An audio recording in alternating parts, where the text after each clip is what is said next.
Eden college থেকে যারা ছাত্রী সংস্থার সাধারণ ছাত্রছাত্রীর সাথে মিশে যে এই শিবিরপন্থী নেত্রী যারা তারা নিরপেক্ষ লেবাস ধারণ করে ছাত্র দলে যারা তাদেরকে বের করে দিয়েছে। তার মানে তারা তাদের নিজেদের একটা হ্যাভেন তৈরি করেছে, যেটা ছাত্র দলের নেত্রীরা বুঝতে পারেনি। আসসালামু আলাইকুম। গত রাতে ইডেন কলেজে একটি ঘটনা ঘটলো। তা হচ্ছে রাত 12টার পরে ইডেন কলেজের ছাত্রীরা, অধিকাংশ ছাত্রীরাই মিলে ছাত্রদলপন্থী ছাত্রীদেরকে বের করে দিয়েছে। অদ্ভুত বিষয় হচ্ছে, এত বড় একটা ঘটনা ঘটলো, এটা নিয়ে কিন্তু মিডিয়া কাভারেজ খুব বড়সড় আকারে দেয়নি এবং এটা নিয়ে খুব আলোচনাও হয়নি। এবং আরও দুঃখের বিষয় হচ্ছে যে এই বিষয়টার গভীরতাটা বিএনপি তথা ছাত্রদলের নেতা কর্মীরা এটা উপলব্ধি করছে কিনা আমার সন্দেহ আছে। কারণ এটা কিন্তু ছাত্রদলের জন্য অনেক বড় একটা ব্যর্থতা আমি মনে করি। আচ্ছা, এখন এটাকে খুব স্বাভাবিকভাবে দেখার কিছু নাই।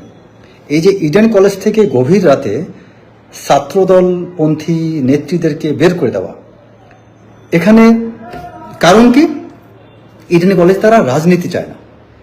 যদি ঘটনা সত্যি তাই হতো যে হ্যাঁ রাজনীতি চায় না, আমি এটাকে মানতাম, এটাকে ভালোভাবে দেখতাম যে রাজনীতি চায় না, রাজনীতি মুক্ত পরিবেশ, ঠিক আছে, ফাইন। কিন্তু যদি এটার কনস্পিরেসিটা আপনি যদি ডিপলি চিন্তা করেন, এটা কিন্তু অনেক বড় একটা কনস্পিরেসি থিওরি এখানে অ্যাপ্লাই করা হয়েছে। কীরকম দেখেন, যে রাজনীতিটাকে বিশেষ একটা গোষ্ঠীর জন্য নিরাপদ করার জন্য ছাত্রদলপন্থী ছাত্রীদেরকে বের করে দেওয়া হয়েছে। এখন এই ছাত্রদলপন্থী যারা, ছাত্রদলের নেত্রী যারা, তাদেরকে যারা বের করে দিল, এতে লাভবান কারা হচ্ছে? ছাত্রী সংস্থার লোকজন। এখন এই ছাত্রী সংস্থায় কারা? ছাত্রী সংস্থা মূলত কারা করে? বাংলাদেশে অনেকেই যায় না ছাত্রী সংস্থা কি। শিবিরের কিন্তু একটা শিবিরের যারা মেয়েদের সংগঠন, যেটা শিবির ছেলেরা শিবির করে এবং মেয়েদের যে ওদের একটা সংগঠন যেটা, এটাই কিন্তু মূলত ছাত্রী সংস্থা। এখন ইডেন কলেজ থেকে আপনি দেখবেন যে যারা ছাত্রী সংস্থা তারা কিন্তু কোনো ব্যানার, কোনো কোথাও কিন্তু নাম ব্যবহার করে না তারা ছাত্রী সংস্থার। এখন এই মানুষগুলো, এই মেয়েগুলো কিন্তু আপনার এখানে কি করছে?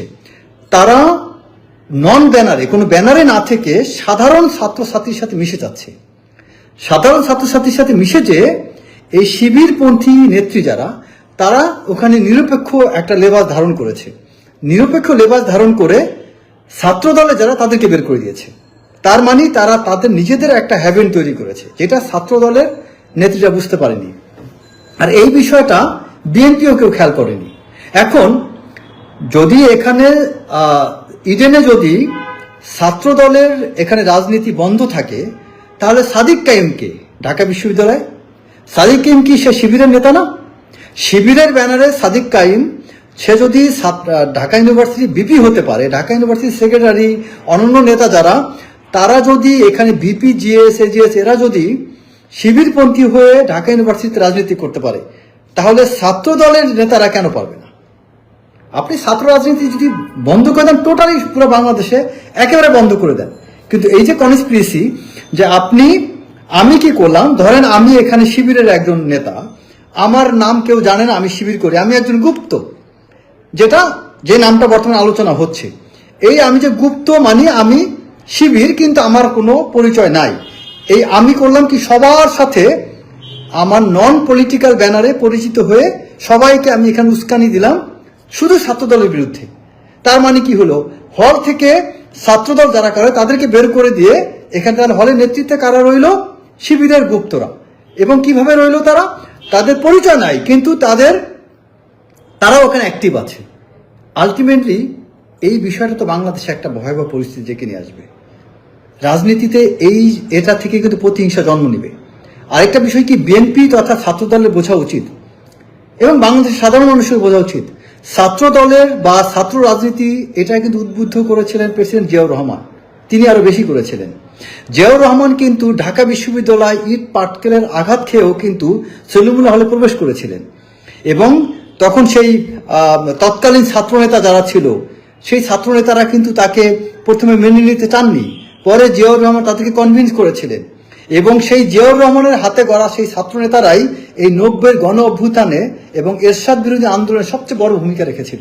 তার মানে কি, এই গণতন্ত্র ফিরিয়ে আনার জন্য কিন্তু এই ছাত্র নেতাদের ভূমিকা বেশি ছিল। এই বাংলাদেশে 5ই আগস্ট যে আন্দোলন হলো, এই 5ই আগস্টের আন্দোলনের সাফল্য কিন্তু এই ছাত্রদের দ্বারাই। তাহলে আপনি ছাত্র রাজনীতি কিভাবে বন্ধ করেন? যে ছাত্ররা বাংলাদেশে তো রাজনীতিবিদরা 5ই আগস্ট ঘটায় নাই। বাংলাদেশের রাজনীতিবিদদের মাধ্যমে কিন্তু 5ই আগস্টের এই পরিবর্তন আসেনি। এই পরিবর্তন আসছে ছাত্রদের হাত ধরে। এখন এটা নিয়ে বিতর্ক থাকতে পারে যে এখানে এনসিপি তারা বলতে চাচ্ছে তারাই এখানে মেজরিটি, ছাত্রদল ছিল না, ছাত্রদল আবার আরেক রকম বক্তব্য দিবে, শিবির বলবে তারাই মেজরিটি।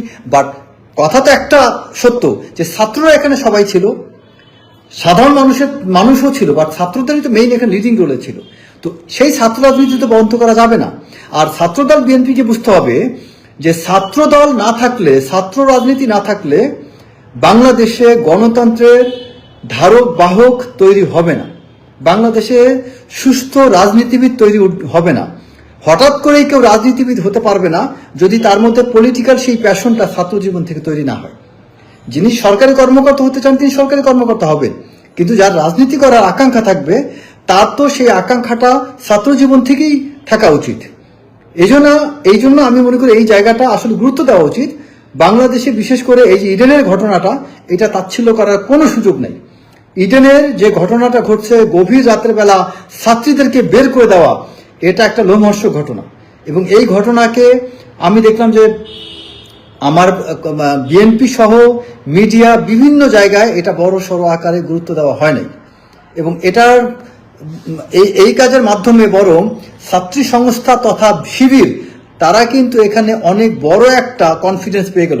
তারা যে কৌশলটা অ্যাপ্লাই করেছে যে তারা গোপনে গুপ্ত থেকে তারা বিভিন্ন জায়গায় যে অপারেশনাল অ্যাক্টিভিটি শুরু করেছে, এটা অন্য জায়গায় তারা এই কৌশল অ্যাপ্লাই করলে সফল হবে।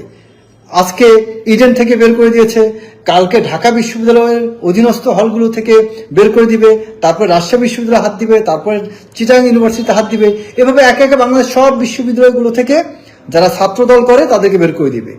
এবং এভাবে কি হবে জানেন, কয়দিন পরে এই শিবির তারপরে এই ছাত্রলীগ তারা কিন্তু এখানে আস্তে করে তারা এটার মধ্যে ঢুকে পড়বে। আর যখন ছাত্রলীগ ঢুকে পড়বে তখন শিবির মজাটা বুঝবে। আজকে ছাত্রদলের সাথে এটা করে পার পেলেও ছাত্রলীগের সাথে শিবির কতটা পেরে উঠবে সেটা শিবির এখনো, যদি গত 17 বছর শিক্ষা না পেয়ে থাকে তাহলে আর শিবিরের কোনোদিনই শিক্ষা পাবে না। শিবির গুপ্ত যতই হোক, কারণ এই গুপ্ত মুখোশটা এখন তো প্রকাশিত হয়ে গিয়েছে, ভবিষ্যতে কিন্তু এই গুপ্ত মুখোশ আর বাংলাদেশে খুব একটা অ্যাক্টিভ হবে না। তবে হ্যাঁ, তারা নতুন নতুন কৌশল অ্যাপ্লাই করবে, বাট বাংলাদেশে এই গুপ্ত হয়ে আর বেশি দিন চলতে পারবে না। তবে আমি মনে করি এই জায়গাটা শিবিরের দুর্নাম না করে বরং ছাত্র দলের উচিত তাদের নিজেদের দুর্বলতা খুঁজে বের করা। অন্যের দোষ গিয়ে নিজের দুর্বলতা কখনো কাভার করা যায় না। সবাই ভালো থাকবেন। আশা করি আমার এই কথাগুলো যাদের শোনা দরকার তারা শুনতে পাবেন। আসসালামু আলাইকুম।